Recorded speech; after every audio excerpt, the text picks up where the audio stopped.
দেখুন বন্ধুরা, আমি কেন লং টার্ম ইনভেস্টমেন্টের কথা বললাম।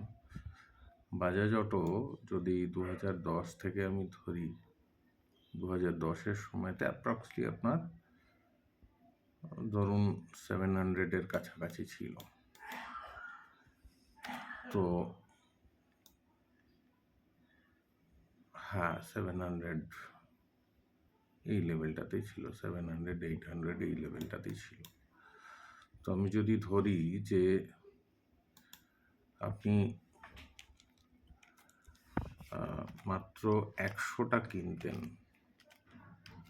700 টাকা ইনভেস্টমেন্টে, মানে 70,000, 70,000। আমি ধরলাম যে এটা আপনি আপনার একবারে আপনি কিনতে পারেননি, আপনি ধীরে ধীরে ধীরে ধীরে কিনেছেন। 100টাই কিনেছেন, 1,000 টাকা আপনার অ্যাভারেজ প্রাইস, মানে আপনার almost 1 lakh investment into 100, 1 lakh investment আপনার করেছেন। সেই অ্যামাউন্টটা আপনার প্রায়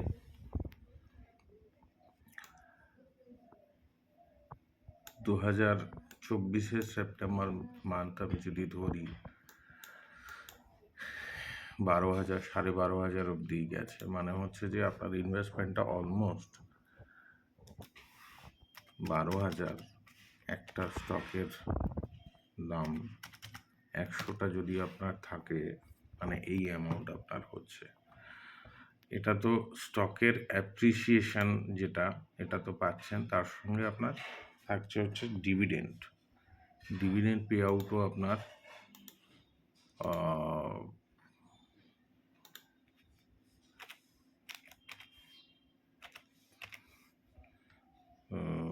ডিভিডেন্ড পে আউটও খারাপ নয়।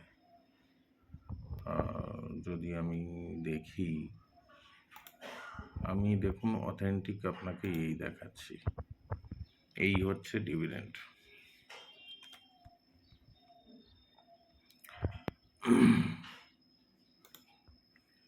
এই হচ্ছে ডিভিডেন্ড, হচ্ছে এটা জাস্ট 3-4 বছরের দেখাচ্ছে। আমি টোটাল আপনাকে দেখাচ্ছি, দেখুন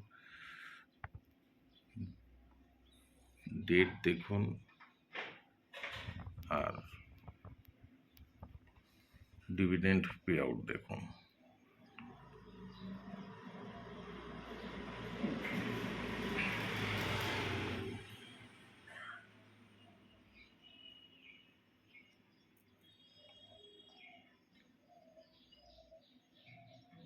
মানে 2010 থেকে যদি আপনি হোল্ড করেন বাজাজ অটোকে, তো এখান থেকে আপনার 2010-এর মানে হচ্ছে যে এই টাইম পিরিয়ডটা, মানে 40 টাকা থেকে স্টার্ট হচ্ছে এখানে যেটা দিয়েছে। সেখান থেকে দেখুন প্রত্যেক বছর আপনাকে এই ডিভিডেন্ড দিয়ে এসছে। মানে অলমোস্ট আপনার ইনভেস্টমেন্ট যেটা ছিল প্রায় 1 লাখ টাকা, সেটা প্রায় কভার আপ হয়ে গেছে, শুধু ডিভিডেন্টের টাকাতে, পে আউটে।